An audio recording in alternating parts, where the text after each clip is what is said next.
Continue part 3 of Alexander of Macedon by Harold Lamb with chapter 22, The Waters of Babylon. I wonder if we're going to talk about the Apisu Deep or something cool like that. Paradoxically, all of the nations now subject to him, Alexandros found himself least able to control his homeland, Macedon. East was close to tranquility. In the year since his return, Alexandros had forced himself to the limit of endurance in restoring order. Egypt remained calm as usual under the rule of the new pharaoh. The Magians had accepted Alexandros as a true successor to the ancient Iranian kings. The priest of the temple at Jerusalem had appealed to him as to a second Kurush, which was, a Messiah in Isaiah. The priests of Babylon were rebuilding the temple of Marduk and awaiting his coming. Mordecai lives. Esther is Ishtar.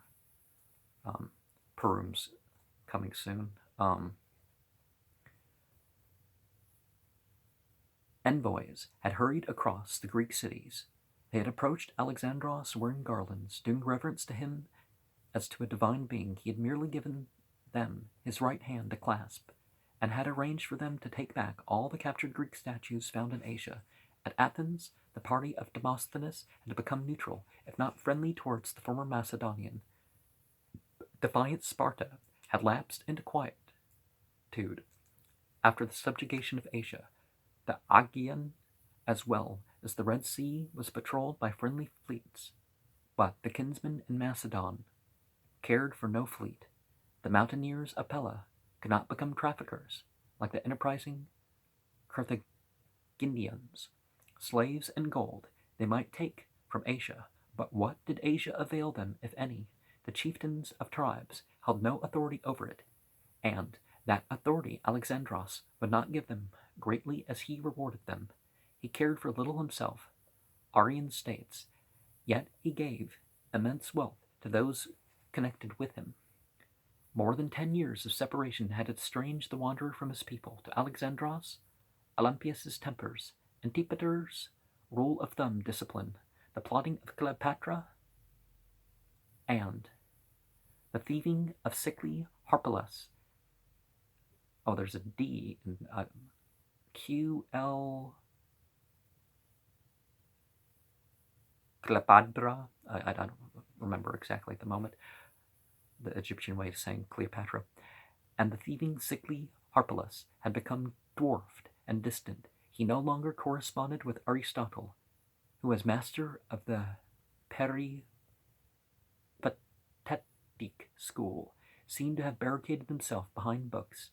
The Peripatetics are walking philosophers, taught that Alexandros, who had profited by fortune, was doomed to catastrophe by his own excess.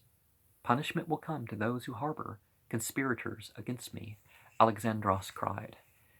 To this elder Greek Macedonian world, the master of Asia appeared as a madman.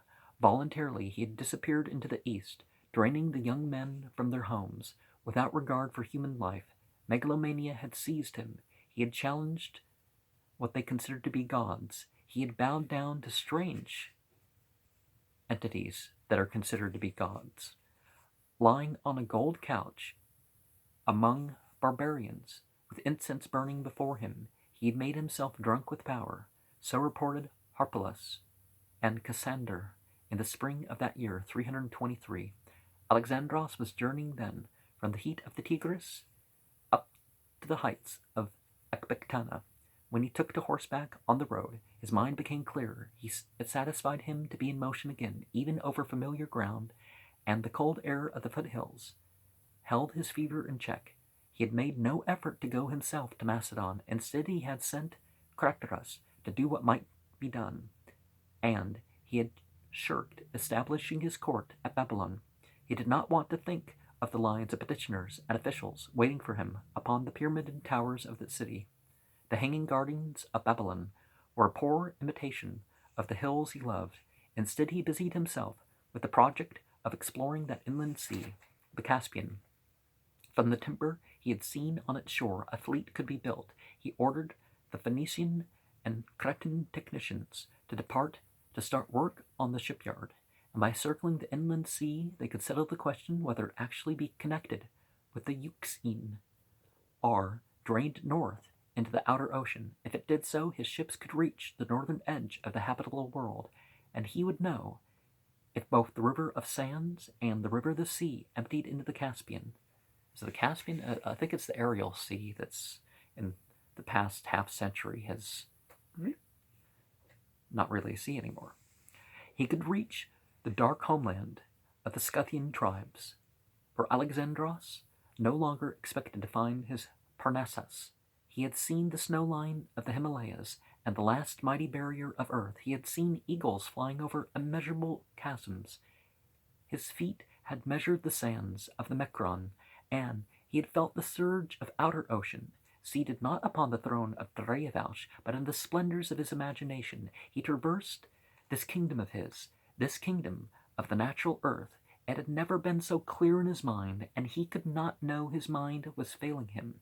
The news of Hephaestion's death struck him with terrible force. Hephaestion had been ill only 7 days with fever, yet the physicians had not been able to cure him. There had been a celebration of games in Ecbatana while Hephaestion lay ill. Hurrying to the scene, Alexandros gave way to one of his neurotic spells of grieving, taking no food and speaking to no one for days. As with the killing of Clytus, the loss of Hephaestion seemed to Alexandros to take away something personal to him. In a passion of mourning, he commanded the games to go on at Ecbatana in Hephaestion's name, and that all who took part should make sacrifice to his friend. Well, I wouldn't make sacrifice to a human being, but among the Greek immigrants, there Alexandros found an imaginative architect, 3XXIIA, who could design a fitting funeral pyre for Hephaestion. This was to be built of sandalwood and cedar, and sweetened with myrrh and nard. It was to be shaped like a temple, and 10,000 talents of the treasure of Ecbatana was to be spent in ornamenting it.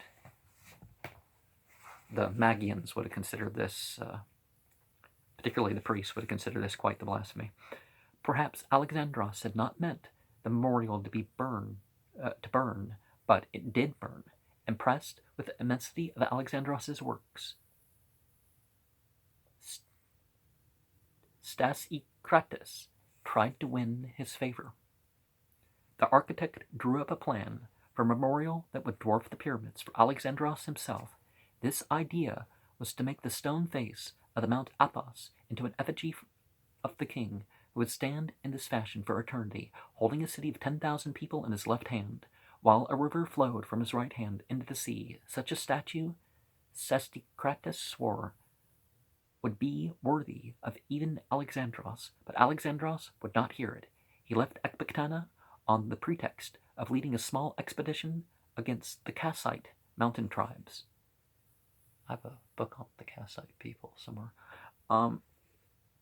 Taking Ptolemy, his last surviving companion, he traversed the mountain range southward, following an abandoned road close to the snows of the heights, where brick watchtowers of the Syrian kings lined the way. When he heard that Nearchus had arrived at Babylon, he made his way down from the heights into the plain, where the post road was thronged in greeting. Down this highway he had raced after Gaugamela a few years before. There he found envoys from barbarian people far off who had taken long to reach him. They brought him salutations and gifts from the Libyans of Africa, and a people called Etruscans from west of Greece. When he was riding on, a deputation of priests from the temple of Marduk stood in his way. Lord, do not enter the gate of Babylon, they urged him. Evil will be thy fate, if that thou doest. For the second time, rumbly and the tumbly again. A prophecy is no more than a guess. He said, among those with him, some said that a warning should be heeded because the Chaldean watchers of the stars knew more about human fate than the Greeks. Others, more cynical, remarked that these priests, who were custodians of Marduk's property, had become so rich during the rebuilding of the temple that they feared to have Alexandros examine their accounts. Alexandros remembered that the dead Aristander had warned him not to rebuild the temples. He went on in because Babylon was to be his capital city, and Nearchus was waiting there, on the roof of the palace, where cool air stirred at night, and the torches of the avenues beneath looked like fireflies. He sat with Nearchus, discussing the expedition into Arabia, where frankincense and myrrh could be found.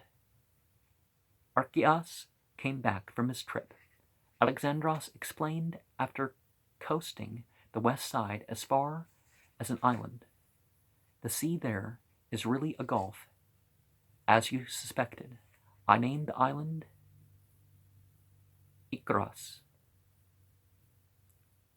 Nearchus had known this, but he knew also that Alexandros liked to dwell on the exploration as if he had been there ordering it. Hieron reports, the captain of the sea. Oh, it's all this mention of the sea. It's making my stomach roll. Added in his matter-of-fact way that he coasted on through the mouth of the gulf.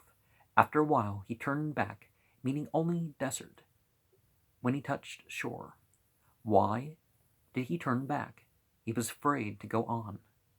Alexandros laughed. It seemed strange to him to turn back for no other reason than fear.